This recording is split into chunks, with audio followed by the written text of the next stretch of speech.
झगड़ा बस इस बात का है कि सम्मान का झगड़ा है। हम तो माननीय अखिलेश यादव जी से आपके चैनल के माध्यम से ये कहेंगे कि चाचा जी को आप सम्मान दें। अंदर घर का मसला घर के लोग समझते हैं। हम बाहर थे, हमने घर के अंदर तक पहुंचाने का प्रयास किया और जहां तक हम सफल रहे। माननीय शिवपाल यादव जी एक बड़े नेता हैं, अनुभवी नेता हैं। माननीय अखिलेश यादव जी यह चीज़ बहुत अच्छे तरीके से समझते हैं। कुछ दिन पहले हम लोग मुलाकात भी किए थे माननीय अखिलेश यादव जी से। तो आपके घर में भी परिवार होंगे, हर घर में परिवार में सभी लोग अमन चैन से रहते हैं।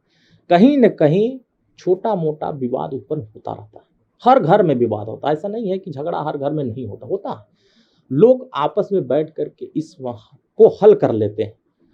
वो भी प्रयास कर रहे हैं, ये भी प्रयास कर रहे हैं। प्रयास सफल हो जाएगा तो सामने दिख जाएगा, प्रयास असफल हो जाएगा तो वो भी सामने दिख जाएगा।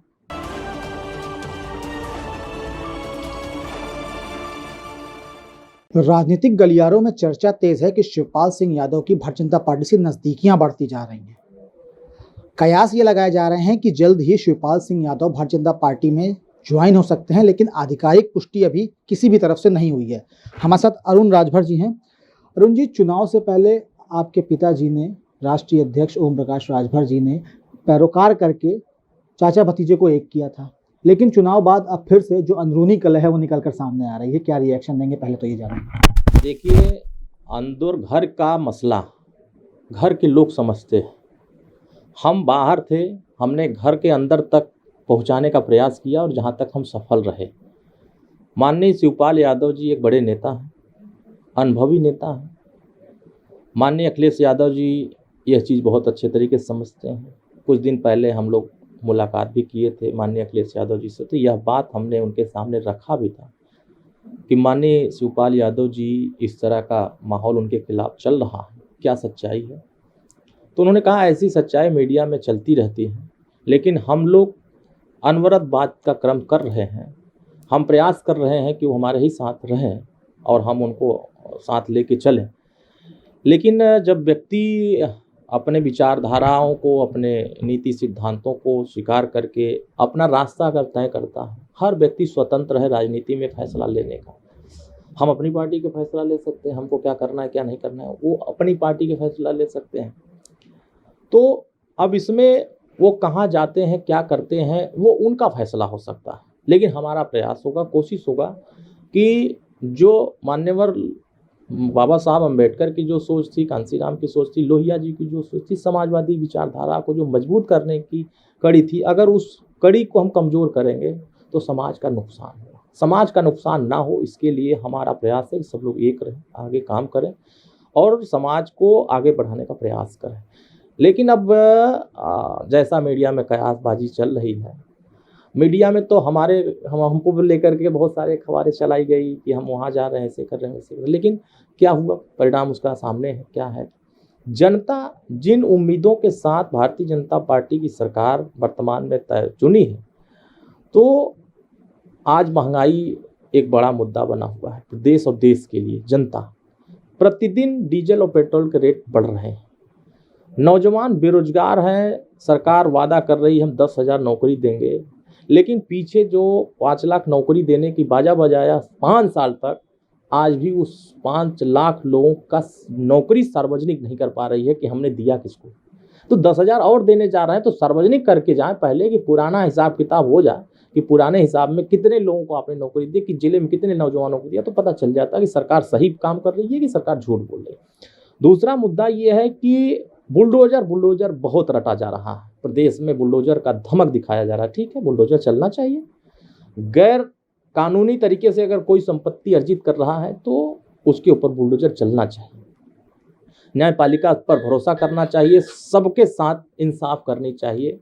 तो अब सरकार जैसे काम कर रही है उस हिसाब से अब जनता में ये भरोसा अब उठ रहा है। जनता ये महसूस कर रही है कि हम ठगे जा रहे हैं, हमारे साथ धोखा हो रहा है। आज पूरे उत्तर प्रदेश में कोई ऐसा दिन नहीं है जिस दिन कोई ऐसा मरीज आपको सड़क पर जाते हुए न दिखता हो, किसी को ऑक्सीजन नहीं मिल पा रही है, कंधे पे लेके जा रहा है, मुंह से हवा दे रहा है उसको। तो स्वास्थ्य बदहाली इतनी जबरदस्त उत्तर प्रदेश में हो गई है कि हम स्वास्थ्य के बारे में नहीं सोच रहे हैं, हम बुलडोजर के बारे में सोच रहे हैं।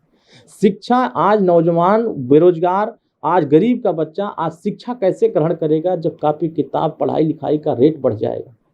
शिक्षा में इतनी महंगाई बढ़ जा रही है कि बच्चे अपने आप को पढ़ने से लिए घर में जो सामान रखे उसको बेच कर भी नहीं पढ़ा पा रहे हैं। स्थितियाँ ऐसी उत्पन्न होती जा रही हैं। तो जो शिक्षा, स्वास्थ्य, रोजगार, बिजली, पानी, सड़क, जो हमारी बुनियादी मुद्दे हैं, जनता उस पे कुछ बात करना चाहती है, लेकिन जनता को उस पे बात करने लायक नहीं रखा जा रहा। अभी आपने कहा कि जनता खुद को ठगा हुआ महसूस कर रही है, लेकिन इस चुनाव के बाद क्या शिवपाल सिंह यादव भी खुद को ठगा हुआ महसूस कर रहे हैं?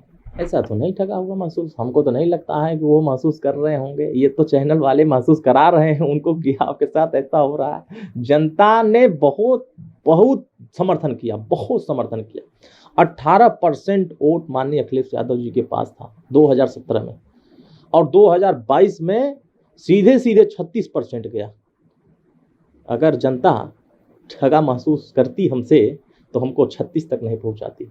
और हम जितना मजबूती से, गाजीपुर देखिए हमारा जिला है, 5-7 विधानसभा में हमने भारतीय जनता पार्टी को रोक दिया।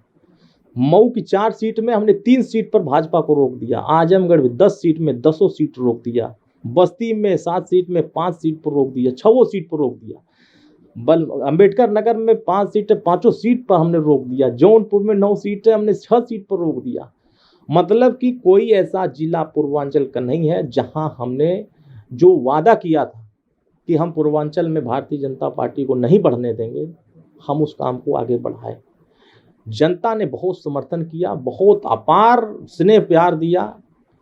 हम सिर्फ 2,90,000 वोट और पा गए होते तो आज हम सरकार में होते। आज नौजवानों के चेहरे, करोड़ों लोगों के चेहरे पर मुस्कान होती। आज लोगों को जो आज झेलना पड़ रहा है उससे एक आस जग जाती, लोगों को एक उम्मीद जग जाती। लेकिन आज वो सभी लोग, चाहे 69,000 शिक्षक भर्ती वाले लोग हों, चाहे बीटेक टीटी वाले हों, चाहे आपके आंगनवाड़ी हों, चाहे पुलिसकर्मी हों, चाहे पुरानी पेंशन बहाली करने वाले कर्मचारी हों, सारे लोग इस बात से खुश थे कि सरकार नहीं बनेगी, हमारे साथ इंसाफ होगा।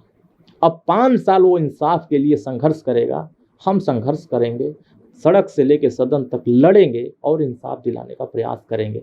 लेकिन हम उनके हौसले को कमज़ोर नहीं होने देंगे। अगर हमको उन्होंने 3 करोड़ तक वोट दिया, 3 करोड़ जनता ने हमें वोट देकर कर यहाँ तक पहुँचाया, तो कहीं न कहीं उस जनता के दिमाग में यह था कि नहीं, मुझे बदलाव करना है। सरकार, देखिए, सत्ता बदले या ना बदले, सिस्टम बदलना चाहिए, व्यवस्था बदलनी चाहिए।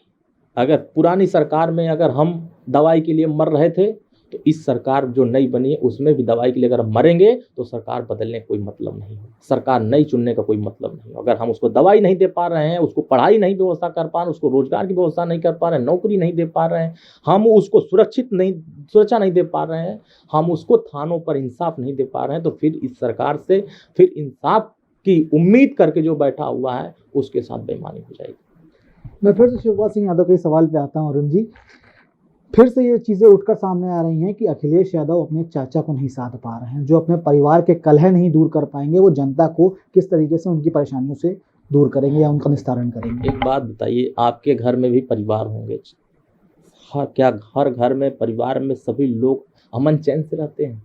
कहीं न कहीं छोटा मोटा विवाद उत्पन्न होता रहता है, हर घर में विवाद होता है। ऐसा नहीं है कि झगड़ा हर घर में नहीं होता, होता है। लोग आपस में बैठ करके इस को हल कर लेते हैं। वो भी प्रयास कर रहे हैं, ये भी प्रयास कर रहे हैं। प्रयास सफल हो जाएगा तो सामने दिख जाएगा, प्रयास असफल हो जाएगा तो भी सामने दिख जाएगा। तो फैसला उनको करना है, मालिक वो अपने दल के हैं, अपने व्यक्तिगत रूप से उनको क्या फैसला करना है वो तय कर सकते हैं। और हाँ, पारिवारिक झगड़े में हमारा कोई रोल नहीं होता है। पारिवारिक झगड़े में आपका रोल नहीं है, लेकिन कोशिश आपकी है, आपके संगठन की भी कोशिश है कि ये झगड़ा सुलझे ताकि आगे आने वाले चुनाव में स्थितियां बेहतर हों। देखिए, किसी प्रकार का झगड़ा हमें नजर नहीं आता है। झगड़ा बस इस बात का है कि सम्मान का झगड़ा है। हम तो माननीय अखिलेश यादव जी से आपके चैनल के माध्यम से ये कहेंगे कि चाचा जी को आप सम्मान दें, और जो उम्मीदें उनकी हैं उन उम्मीदों के साथ आप उनके साथ खड़े हो जाएं, मुझे लगता है कि उत्तर प्रदेश में क्रांति खड़ी हो जाएगी। लेकिन मालिक हैं चाचा फैसला करेंगे उनको क्या करना है। अरुण जी, आखिरी सवाल, अगर ये सारे कयास सही साबित होते हैं, शिवपाल जी भाजपा में शामिल होते हैं या भाजपा उनको शामिल करवा लेती है, पद दे देती है, कुछ भी हो जाता है, तो आगे आने वाले जो चुनाव है इसमें समाजवादी पार्टी का जो गठबंधन था उसकी क्या स्थिति आपको नजर आएगी? देखिए, हमारा गठबंधन जिस हिसाब से 2022 में हुआ था, हमने गठबंधन धर्म बहुत मजबूती से निभाया। समाजवादी पार्टी को हमने उस मुकाम तक पहुंचाया जहां समाजवादी पार्टी हमसे उम्मीद करके बैठी हुई थी। हमने उनकी उम्मीदों को खरा उतारने का प्रयास किया। हमारा जहां तक, हम देखिए सबकी बात नहीं करते हैं, कौन क्या कहता है क्या नहीं करता है, कौन गठबंधन की बात करता है, नहीं, हम नहीं। हम क्या बात कर रहे हैं, हमारी जो बात उनसे चल रही है, उन बातों पर अभी हम आगे 2024 पूरी मजबूती के साथ मिल करके लड़ने की तैयारी बनाए हुए हैं कि उत्तर प्रदेश में हम कैसे अपने संगठन को मजबूत करें, बूथ लेवल पर, सेक्टर लेवल पर, विधान ब्लॉक जो हमारा संगठन है उस मजबूती को कैसे लाएंगे, हम इस पे लगे हुए हैं। गठबंधन में हमारे साथ किसी प्रकार कोई मतभेद नहीं है और ना मनभेद है। मन से भी हम उनके साथ हैं और पूरी तन से भी है, पूरी शरीर से भी, पूरी एकदम ईमानदारी से हम उनके साथ खड़े हैं और वो हम आगे बढ़ाने का प्रयास कर रहे हैं। फिर गठबंधन के जो जितने सहयोगी दल हैं वो अलग अलग उनके साथ गठबंधन करके हैं, वो अपना फैसला करेंगे उनको क्या करना है क्या नहीं करना। हमारा जो फैसला है कि हम लोग अभी हैं जहाँ वहाँ हैं, आगे क्या होगा राजनीति में कुछ नहीं कहा जा सकता। हर जगह संभावनाएं बनी रहती हैं, संभावनाओं का राजनीति होता है। अवसर जनता के हित में, हाँ मैं एक बात कहना चाहता हूँ, जनहित में, समाज हित में फैसला अगर कोई कुछ करना चाहता है तो उस पर आदमी एक बार निर्णय लेता है, सोचता विचारता है। बहुत बहुत शुक्रिया हमसे बात करने के लिए अरुण राजभर जी। इनका साफ तौर पर यह कहना है कि राजनीति में संभावनाएं अपार हैं।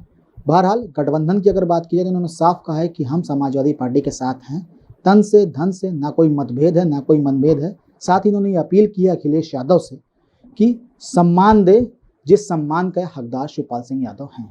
वीडियो जर्नलिस्ट अनुराग मौर्य के साथ Abhishek Pandey, Daily Insider, Lucknow. UP और देश दुनिया की तमाम ताजा तरीन खबरों के लिए आज ही गूगल प्ले स्टोर से इंस्टॉल करें हमारा तेजी से उभरता न्यूज ऐप डेली इंसाइडर।